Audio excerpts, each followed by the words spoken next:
आज मैं सोमवार की कथा सुनाऊंगी जो कि कार्तिक मास में सुनाई जाती है।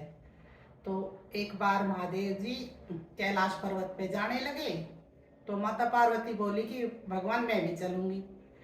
तो शिव भगवान इस पे कहने लगे कि तू रहने दे, बहुत दूर का काम है, बहुत कठिन चढ़ाई है, तू रहने दे, मैं चला जाऊंगा और तू रास्ते में तेरे को भूख भी लगाएगी कि ना मैं तो चलूंगी।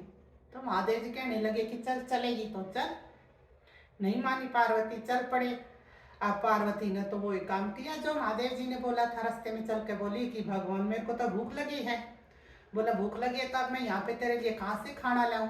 अब भगवान ये इतनी दुनिया दिखने लग रही है, किसी के घर से भी मांग लो, मेरे को तो खीर खानी है, खीर खांड का मेरे को खाना खाना है।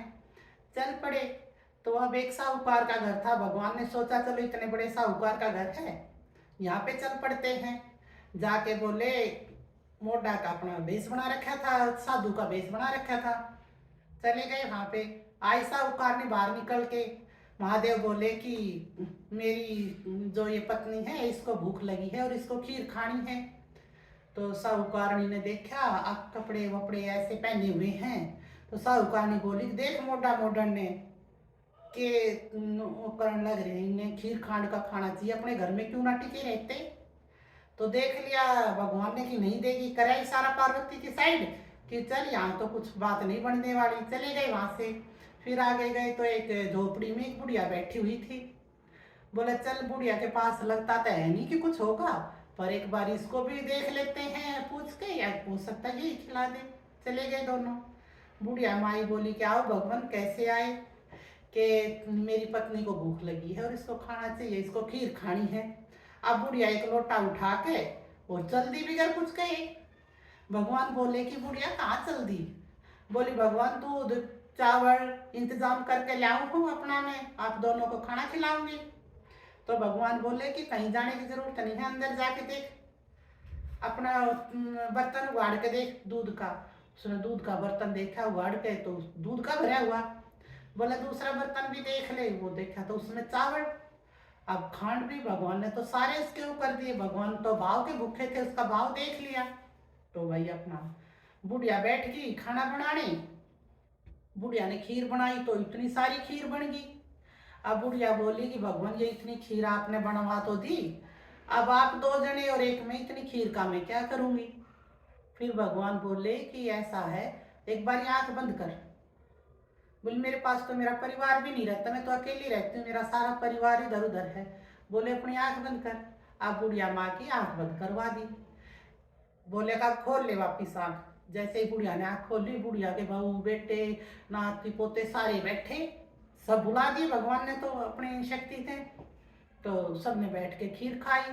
अब सारे पर सबने खीर खा ली तो फिर भी खीर बच गई। भगवान बोले कि अपने पड़ोस में बांट दे। बोले भगवान ये भी इतने इकट्ठे तो कर दिए सारे, अब मैं इनको रखूं कहाँ, या एक झोपड़ी में मैं कैसे रखूं। अब फिर आंख बंद कर ले। उसने आंख बंद कर ली। अब भगवान ने उसकी झोपड़ी के लात मार दी तो उसका तो महल बन गया। अब बोले कि अब तो खुश है। बोले हाँ अब मैं खुश। उसके सारे अपना परिवार उसमें रहने लग गया। अब वो साहूकारनी भागी आई। बोले कि ये कैसे हो गया, जो मेरा था वो सारा तेरे आ गया, ये कैसे आया। बोले तो मेरे को नहीं पता, मेरे तो भगवान दे के गए हैं, उनको साक्षात दर्शन दे दिए। बोले मेरे तो भगवान दे के गए हैं, तूने मना कर दिया तो तू भुगत, तने मना करे तो तेरे ना होगी, मैंने हाँ कर दी तो मेरा सब कुछ धन दान भर गया। अब वो साहूकारनी ढूंढती फिरे, मोटा मोडन कहाँ गए, मोटा मोडन कहाँ गए। साहूकारनी को बहुत देर होगी घूमते घूमते, तो वो मिले। बोली कि आपने ये क्या किया, जो मेरा था वो उसको दे दिया। बोला मैंने कुछ नहीं दिया, जो तेरा वचन था वो मैंने सत्य कराया है। मैंने तेरे ते कही कि खाना दे, तूने बोली कि ना, तो तेरे ना होगी। बुढ़िया से मैंने कही, बुढ़िया बोली ठीक है मैं ला के देती हूँ, मेरे पास है, तो उसका सब कुछ हो गया। तो हे शिव भगवान, जैसे तूने साहूकारणी को दिया ऐसा किसी को मत देना, और जैसा तूने बुढ़िया माँ को दिया ऐसा सबको देना। कहते सुनते हुकारा भरते की मनोकामनाएं पूरी करना। और जो इस वीडियो को देखे, इस कहानी को सुने और आपकी जो आपके ऊपर श्रद्धा भक्ति रखता हो, उन सब की मनोकामनाएं पूरी करना। जय शिव शंकर, जय माँ पार्वती।